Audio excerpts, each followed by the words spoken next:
Olá pessoal, sejam todos muito bem-vindos aqui ao canal da Burgos Eletrônica. Meu nome é Luiz Carlos Burgos, bem-vindos a mais um vlog aqui do canal. Vlog é um blog audiovisual. E antes eu vou falar para vocês do que vai ser esse vlog. Se você está aqui pela primeira vez no canal, seja bem-vindo ao canal Burgos Eletrônica. O nosso canal é um canal de eletrônica, onde a gente ensina o funcionamento de componentes, circuitos eletrônicos e também fala sobre manutenção nesta área. Então, se você já acompanha o nosso material, se você gosta das nossas aulas, do nosso conteúdo, você pode tornar-se membro do canal clicando aqui no botão Seja Membro, com um valor mensal a partir de R$ 7,99. Você se torna membro aqui do canal Burgos Eletrônica e tem acesso a vídeos, conteúdos exclusivos, lives e cursos exclusivos para os meus queridos patrões. Você que já é membro do canal, muito obrigado pela sua contribuição, pela ajuda que você nos dá aqui no canal. E se você gosta de eletrônica ou trabalha com eletrônica, quer e pode estudar eletrônica, nós temos cursos aqui na descrição do vídeo, nós temos as nossas lojas virtuais, onde nós vendemos cursos na área da eletrônica com ou sem kit didático, para você estudar, aprender eletrônica, se aperfeiçoar na área, cursos de nossa autoria e também dos nossos parceiros comerciais. Você pode adquirir individualmente ou em combo, está tudo aqui na descrição do vídeo. O vlog de hoje, pessoal, vou contar uma história rapidinha sobre a televisão aqui no Brasil. Só que não é televisão enquanto uma mídia de entretenimento, informação e desinformação. Nós estamos falando da história dos receptores, dos aparelhos reprodutores desta mídia chamada televisão. Os aparelhos evoluíram bastante. A televisão chegou no Brasil em 1950 e aí apareceu a primeira emissora de TV, que foi a TV Tupi. E daí entrou no Brasil os primeiros receptores de TV, que eram a válvula, eram televisores grandes, caros, chassis pesado, válvulas grandes, que tinha a base de baquelite, grandes transformadores, era um aparelho grande, inclusive em alguns casos ele fazia parte de algum móvel. Só que os primeiros aparelhos que chegaram aqui no Brasil eram caros, de modo que só quem tinha um pouco melhor poder aquisitivo podia comprar.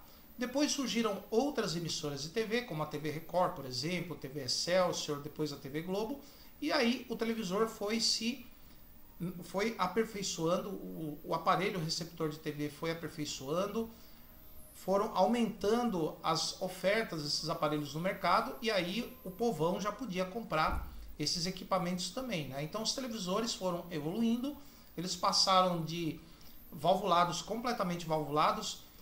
Os televisores foram diminuindo o tamanho de algumas válvulas, foram substituindo algumas válvulas, como as válvulas diodos, por diodos de estado sólido, como por exemplo retificadores de selênio e silício. Depois os diodos detetores, controle automático de fase, foram evoluindo e foram sendo substituídos por diodos de estado sólido. E mais ou menos ali pelos anos 60, que já existia o transistor.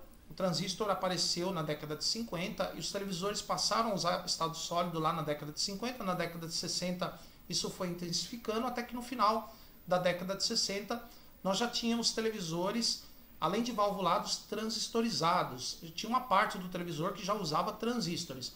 Porém, os transistores antigos, eles não podiam trabalhar com tensões, correntes e potências muito altas. Então você tinha transistores nos circuitos de sinal de baixa intensidade, como seletor de canais, etapa de FI, FI de som, sincronismo, e os circuitos de potência, saídas, horizontal, vertical, áudio, vídeo, ainda eram feitos por válvulas, porque as válvulas podiam trabalhar com altas potências. Aí lá nos anos 70, lá do meio para o final dos anos 70, apareceram transistores que podiam trabalhar bem com altas potências. Então, os televisores foram substituindo as válvulas de potência por transistores de média e alta potência.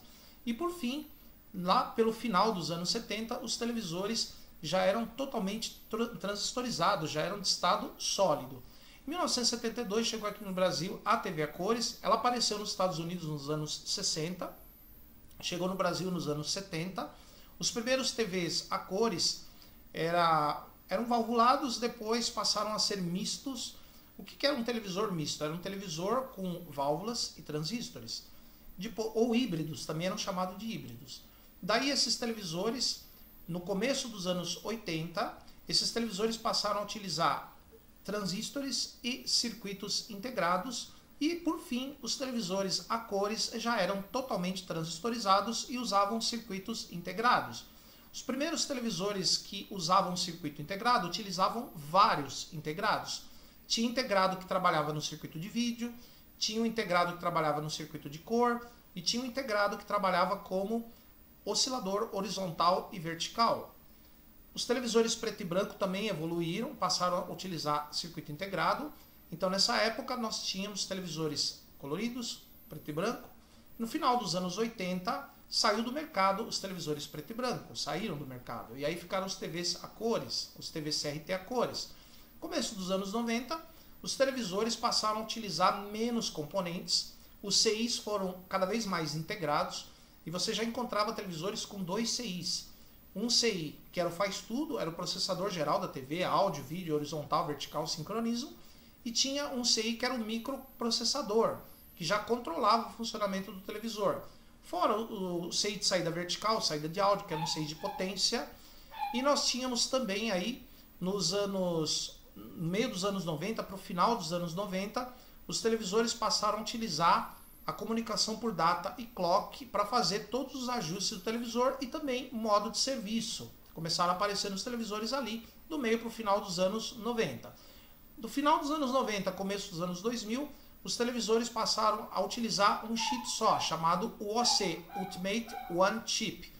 Um circuito integrado continha todo o televisor lá dentro, circuitos horizontal, vertical, croma, vídeo, sincronismo, o microprocessador, tudo no mesmo chip. Apenas fora do chip os circuitos de potência, saída horizontal, vertical, saída de vídeo, saída de áudio, etc. Depois, os televisores foram reduzindo cada vez mais o tamanho, os televisores CRT, e no final de 2007, 2008, por aí, as fábricas deixaram de fabricar e produzir televisores CRT porque no mercado já existiam outras tecnologias, já tinham aparecido outras tecnologias. A plasma, que era um televisor que a tela era formado por pequenas células de gás, que era ionizado, e depois o gás ionizado, que é chamado de plasma, emite luz através de uma alta tensão gerada por 2 eletrodos, eletrodo Y e Z. Esses 2 eletrodos geram uma alta tensão, uma faísca, e aí você tem ali a iluminação daquela célula com gás, mais ou menos como acontece numa lâmpada fluorescente. Depois, os televisores LCD, que apareceram ali pelos anos 2000, a tecnologia do LCD, do cristal líquido, já existia, porém passou a ser utilizada em monitores e televisores a partir ali do começo dos anos 2000. Aí surgiram primeiro os monitores de cristal líquido, depois os televisores LCD, com backlight de lâmpadas. Depois, ali por volta de 2007, 2008, apareceu a tecnologia do LED de alto brilho. Já existia essa tecnologia, mas ela passou a ser usada como iluminação traseira dos televisores. Daí os televisores passaram a ser chamados de televisores LED. Mas na verdade LED era só o tipo de backlight que o televisor usa para iluminar a tela.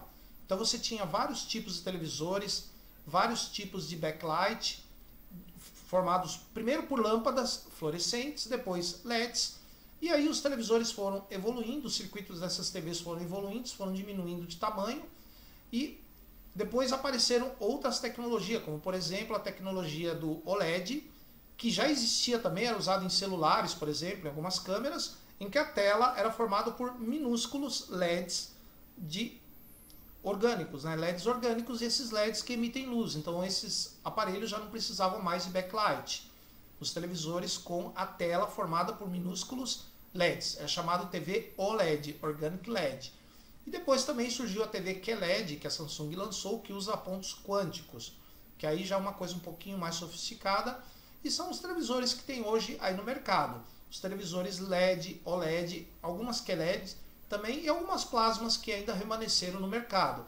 Hoje as TVs de tubo você encontra ainda no interior do país, em algumas cidades ainda tem dessas TVs em até quantidade razoável, mas a tendência é claro que no futuro ela vai desaparecer.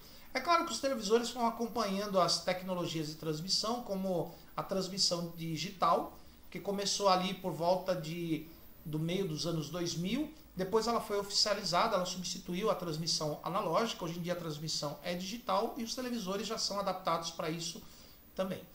Então, pessoal, breve história aqui dos televisores.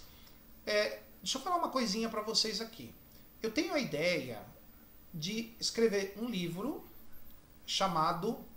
Esse livro eu quero escrever, vai ser chamado de A História dos Televisores no Brasil. Nós vamos falar, no livro eu pretendo falar sobre o funcionamento dos televisores, desde os primeiros TVs de válvula até os TVs de hoje, tem no mercado, sem focar numa marca específica, falando assim de uma maneira genérica, mais focado no funcionamento dos circuitos, evolução dos circuitos. É claro, a gente pode até falar sobre alguns testes, alguma coisa de conserto, mas não vai ser o foco do livro, não vai ser um livro de manutenção, vai ser um livro mais de história mesmo, né? A história dos televisores aqui no Brasil. Então eu gostaria de saber se vocês gostam da ideia. Se vocês gostarem da ideia, se algum de vocês tiver algum material, tipo foto, alguma fotografia, alguma coisa que a gente possa acrescentar de televisor antigo, fotos de TV antiga, esquema de TV antigo, o que você tiver aí, tá? Ou de TV novo também, se você quiser acrescentar, você pode colocar aqui aqui na descrição do vídeo tem os nossos contatos, né? Tem o nosso e-mail, tem o nosso zap, tudo direitinho. E aí, é claro, você dá o seu nome direitinho, eu coloco lá no final do livro, lá os agradecimentos, tá? E eu pretendo fazer essa obra, né? Eu pretendo escrever ela, a princípio, num livro só, vai ser um livro meio grande, tá, pessoal? Contando a história dos televisores aqui no Brasil, desde 1950 até os dias de hoje. Mas não é livro sobre manutenção, é para conhecer a história dos aparelhos de TV aqui no Brasil, sem focar numa marca específica. Claro, a gente vai usar várias marcas. Eu pretendo usar várias marcas no livro para mostrar a diferença de circuitos e tal. E também pretendo colocar no livro noções de eletrônica. Quem quiser estudar eletrônica, né, fazer um estudo aí de eletrônica, eu posso no livro colocar como funcionam resistores, capacitores, válvulas, transistores, CIs, que mais? Filtros, bobinas, transformadores, etc. Como testar, uma coisa assim, né? Vai ficar um negócio meio grandinho. Vai dar trabalho para fazer, mas como eu sou um cara bastante ocupado, eu vou fazendo isso aí conforme eu vou tendo tempo, tá, pessoal? Porque eu atendo muita gente. Durante o dia eu atendo muitos zaps, muita gente tirando dúvidas, né? Eu não acho ruim não, acho legal. Só que assim, meu tempo é muito escasso, né? Porque além de dar aulas, eu faço cursos, de vez em quando eu faço meus concertos, quando dá tempo. E eu pretendo também escrever esse livro aí, tá? Vamos ver o que vai dar. E se vocês tiverem coisas para contribuir, coisas mais antigas, né? Quem é técnico mais antigo, tá? Por favor, me forneçam, e aí no final do livro eu coloco o agradecimento especial para quem forneceu o material, tá bom? Pessoal, então é isso que eu queria falar para vocês aqui, uma pequena história dos televisores aqui no Brasil, tá? Então, pessoal, espero vocês aqui no próximo vídeo. Curtam, compartilhem o vídeo, inscreva-se no canal. Se você quiser ajudar o canal, torne-se membro, adquira os nossos cursos para você estudar eletrônica, concertos, etc. Tá bom, pessoal? Vejo vocês aqui no próximo vídeo. Por enquanto, muito obrigado e até a próxima.